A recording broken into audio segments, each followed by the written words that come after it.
Hello dear learners, कैसे हैं आप सब। तो डियर आज का जो क्लास है ये हम लोगों का क्लास 7 का हिस्ट्री का चैप्टर 4 है, मुगल 16वीं से 17वीं शताब्दी। तो स्टार्ट करते हैं डियर। ये इसका सेकंड क्लास है। फर्स्ट पार्ट का लिंक जो है आपको डिस्क्रिप्शन बॉक्स में मिल जाएगा, ठीक है। तो हम लोग यहाँ तक देखे थे कि उत्तराधिकारी का मुगल परंपरा, उसमें मुगल परंपरा क्या था कि आपका जैसे कि जो उत्तराधिकारी था ना, वो या तो ज्येष्ठ अधिकार था या तो सहदायाद था। ज्येष्ठ अधिकार मतलब जो सबसे बड़ा बेटा था उसको दिया जाता था, ठीक है। और सहदायाद मतलब अगर 4 बेटा था तो 4 बेटा को समान अधिकार दिया जाता था। जो भी उसके अभी के टाइम में क्या होता है कि जो प्रॉपर्टी होती है, जितनी भी उसके बेटे होते हैं तो उस पर जो है इक्वल डिवाइड कर दिया जाता है, ठीक है। तो उसी तरह जो है ये मुगल के समय में भी यही प्रथा थी कि आपका सहदायाद था, मतलब कि जो भी जितने भी पुत्र होते थे उन पे वो इक्वल जो है प्रॉपर्टी डिवाइड किया जाता था, ठीक है। अब देखिए मुगलों के अन्य शासकों के साथ संबंध। मुगल का यानी अन्य शासक के साथ मुगल का कैसा संबंध था। तो मुगलों ने उन शासकों के विरुद्ध लगातार अभियान किए जिन्होंने उनकी सत्ता की स्वीकार करने से इनकार कर दिया था। तो ये हम लोग देखे थे डियर कि पढ़े भी थे कि क्या हुआ था कि मुगल जो है ना ऐसे शासक के साथ लगातार जो है झगड़ा करते रहते थे, अभियान करते रहते थे, जो कि उसका मतलब कि सत्ता को स्वीकार नहीं करता था। और ऐसे ही जो है आपका एक शासक था जिसके साथ इसके बहुत लंबी समय तक जो है इसके साथ लड़ाई चला था, और वो उसमें से एक है राजपूत। और बहुत सारे लोग क्या करते थे ना कि अपनी पुत्रियों का विवाह जो है उनके पास कर देते थे, परंतु उनके ताकि उन्हें उच्च दर्जा प्राप्त हो, लेकिन बहुत कोई इसका विरोध करते थे। इसी तरह से एक मेवाड़ के सिसोदिया राजपूत जो थे उसके साथ मुगल के साथ बहुत लंबे समय से उसका ये लड़ाई चल रहा था, क्योंकि वो जो था मुगल का सत्ता को स्वीकार नहीं कर रहा था। लेकिन जब वो हार गया उनके सामने तो पता है क्या हुआ। ये बहुत ही यहाँ पे ये अच्छे तरीके से ये क्या किए कि उनके जो वतन थे, उनकी जो जागीर थी, उनको वापस कर दिए, ठीक है। उनको हराने के बाद उसको ऐसा मतलब उनको अपमानित भी महसूस नहीं होने दिए, और उनको उनकी जो भी प्रॉपर्टी थी, जो भी उनकी सत्ता थी, उनको वापस उसको दे दिए, ठीक है। तो इस तरीके से ये क्या था ना, क्या कहते हैं, मुगल भारत जो था ये अपना प्रभाव जो है लोगों पर छोड़ दिया कि ये कितने श्रेष्ठ है, कितने अच्छे हैं, कि देखो हराने के बाद भी वो उसकी सत्ता जो है वापस कर दिया, और उसको कोई अपमानित भी नहीं किया। तो इस तरीके से, ठीक है। तो लेकिन इस संतुलन को जो वो हमेशा यानी लेकिन इस जो संतुलन ये बना के रखा था उसको हमेशा के लिए ये बरकरार नहीं रख सका, ठीक है। अब नेक्स्ट पॉइंट है हम लोग का मनसबदार और जागीरदार। देखिए जैसे जैसे साम्राज्य में विभिन्न क्षेत्र सम्मिलित होते गए, वैसे वैसे मुगलों के तरह तरह के सामाजिक समूह के सदस्यों का प्रशासन में नियुक्ति करना आरंभ हुआ। मतलब क्या हुआ, जैसे जैसे साम्राज्य बढ़ रहा था वैसे वैसे क्या हुआ, प्रशासन में अलग अलग नियुक्तियां जो होने लगी थी। जैसे कि शुरू शुरू में ज़्यादातर जो सरदार तुर्की थे, लेकिन अब इस छोटे समूह के साथ साथ उन्होंने शासक वर्ग में ईरानियों, भारत, मुसलमानों, अफगानों, राजपूतों, मराठों और अन्य समूहों को सम्मिलित किया। यानी शुरू शुरू जैसे तुर्की केवल थे, ठीक है ना, और ज़्यादातर सरदार थे, लेकिन अब क्या हुआ, जैसे ही उसका क्षेत्र बढ़ने लगा तो बहुत सारे शासक वर्ग को वो अपने आप में शामिल करने लगे। जैसे ईरानी थे, भारत के मुसलमान थे, अफगान थे, राजपूत था, मराठा था, और बहुत अन्य समूह के लोग थे जो कि सम्मिलित होने लगे। तो मुगलों की सेवा में आने वाले नौकरशाह मनसबदार कहलाए। तो इस तरीके से जो मुगल की सेवा के लिए जो नौकर आने लगे थे ना उसको हम लोग क्या कहते थे, मनसबदार कहलाने लगे वो। तो मनसबदार शब्द का प्रयोग जो है ऐसे व्यक्ति के लिए होता था जिन्हें कोई मनसब यानी कोई सरकारी हैसियत अथवा पद मिलता था। ये मुगलों द्वारा चलाई गई श्रेणी व्यवस्था थी जिसके जरिए पद, वेतन एवं शन उत्तरदायित्व निर्धारित किए जाते थे। मतलब इसमें क्या हुआ, ये जो मनसबदार को एक सरकारी मतलब कि जो पद होता है ना वो देने लगा। यानी इस श्रेणी के अंदर क्या हुआ कि मुगल जो है एक पद देते थे, एक वेतन देते थे और एक सैन्य उत्तरदायित्व देते थे, ठीक है।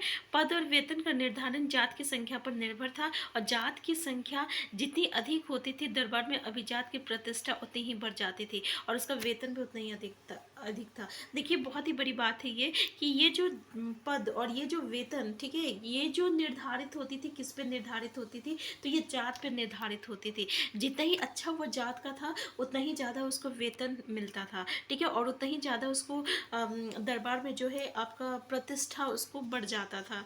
जात, ठीक है, तो जात याद रखिएगा। जो सैन्य उत्तरदायित्व मनसबदारों को सौंपे जाते थे उन्हीं के अनुसार उन्हें घुड़सवार रखने पड़ते थे।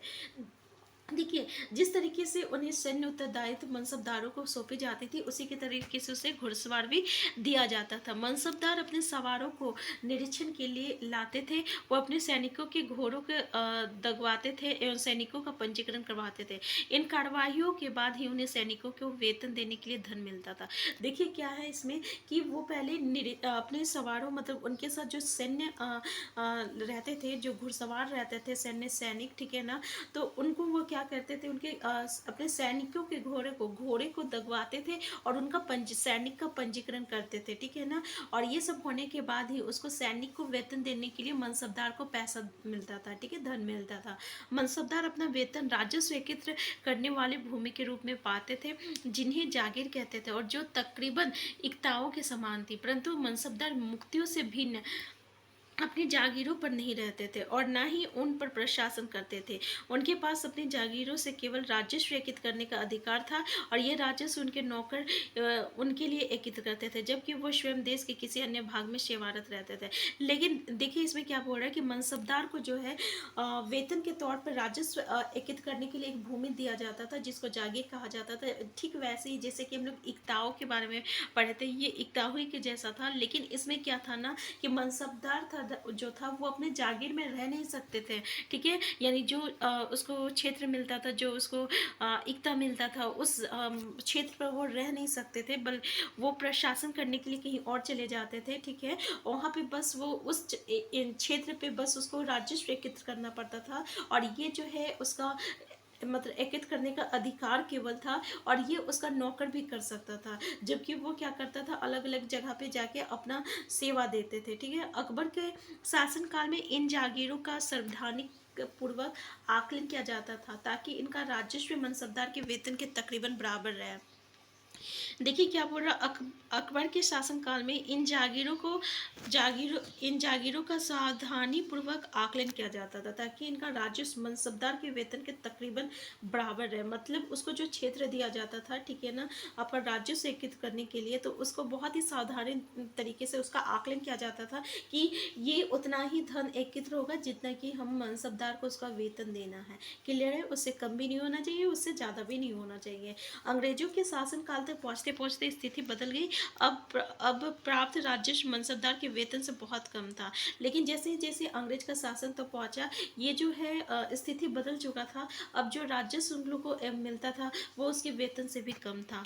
मनसबदारों की संख्या में भी अत्यधिक वृद्धि हुई, जिसके कारण उन्हें जागीर मिलने से पहले एक लंबा इंतजार करना पड़ता था और इन सभी कारणों से जागीरों की संख्या में कमी हो गई। फलस्वरूप कई जागीरदार जागीर रहने पर ये कोशिश करते थे कि वो जितना राजस्व वसूल कर सके कर ले। अपने शासनकाल के अंतिम वर्षों में औरंगजेब की इन परिवर्तनों पर नियंत्रण नहीं रख पाए और इस कारण किसानों को अत्यधिक मुसीबतों का सामना करना पड़ा।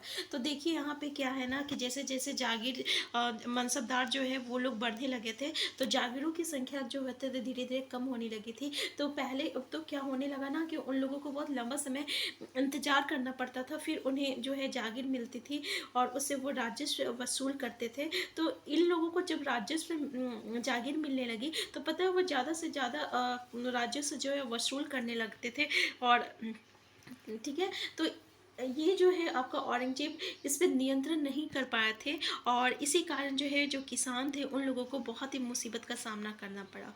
क्लियर है यहाँ तक। नेक्स्ट है हम लोग का जब्त और जमींदार। तो देखिए मनसबदार के बारे में समझ में आ गया होगा, ठीक है।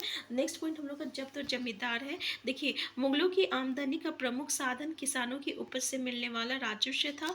देखिए मुगल को जो आमदनी मिलता था, ठीक है ना, जो आता था वो कहाँ से आता था, वो किसानों की उपज से आता था। तो अधिकतर स्थानों पर किसान ग्रामीण कुलीनों यानी कि मुखिया या स्थानीय सरदारों के माध्यम से राजस्व देते थे। तो अधिकतर स्थान पर किसान किसके थ्रू देते थे? मुखिया के थ्रू देते थे। समस्त मध्यस्थों के लिए, चाहे वह स्थानीय ग्राम के मुखिया हो या फिर शक्तिशाली सरदार हो, मुगल एक ही शब्द जमींदार का प्रयोग करते थे।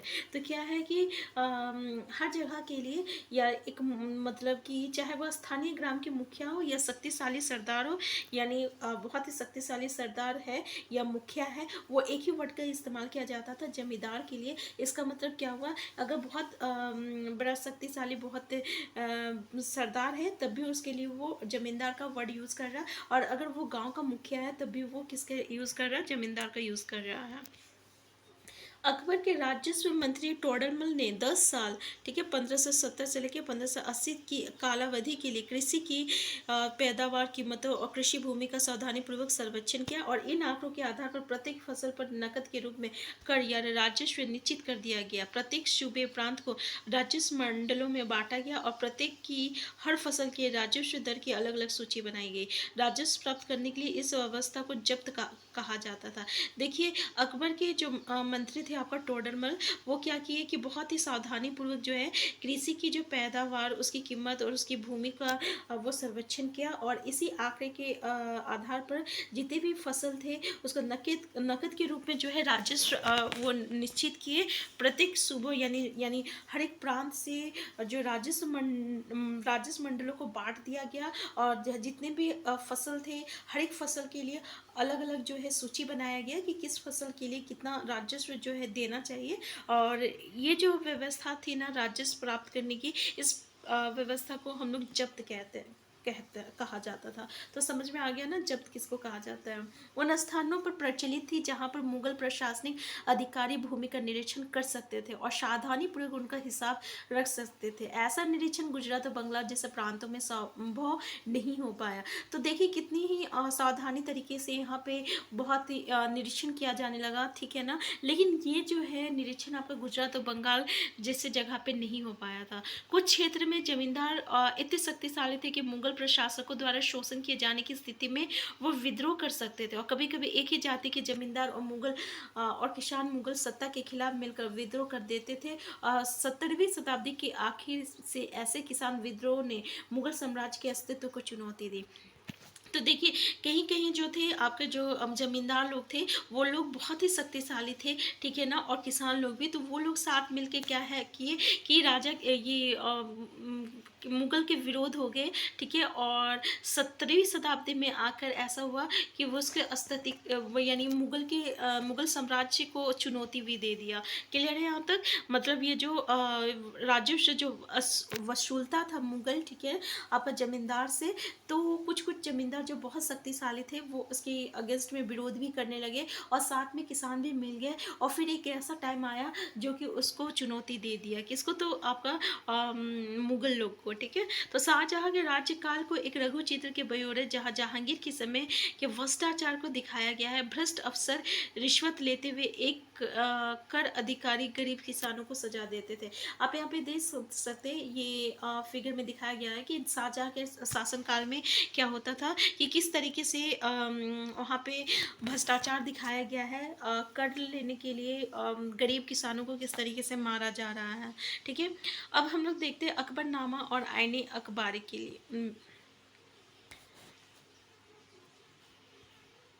तो डियर आज का क्लास हम इतना ही रखते हैं, क्योंकि एक क्लास में मेरे लिए पॉसिबल नहीं है कि पूरे चैप्टर को डिस्कस कर पाना। नेक्स्ट क्लास में हम जो है अकबरनामा और आईने अखबारी तक आईने अखबारी से डिस्कस करेंगे, ठीक है। तो डियर हम लोग यहाँ पे एनसीईआरटी के एक एक पॉइंट को डिस्कस कर रहे हैं। उम्मीद करते हैं कि आपको हर एक पॉइंट समझ में आ रहा होगा, ठीक है, और आप इसका प्रैक्टिस कर सकते हैं, क्योंकि एक बार अगर आप पढ़ लीजिए, एक दो बार, तो आप क्वेश्चन जब सॉल्व कीजिएगा तो आप बहुत ही ईजिली जो है आप सीटेट का एजप्शंस और वाला क्वेश्चन सब आप कर सकते हैं। तो हम ऐसे ही जो है चैप्टर को कंप्लीट कर रहे हैं। हम फिर मिलते हैं नेक्स्ट क्लास में। चैनल में नए हैं, सबसे पहले चैनल को सब्सक्राइब कर लीजिएगा। वीडियो हेल्पफुल होगा तो लाइक शेयर करना मत भूलिएगा।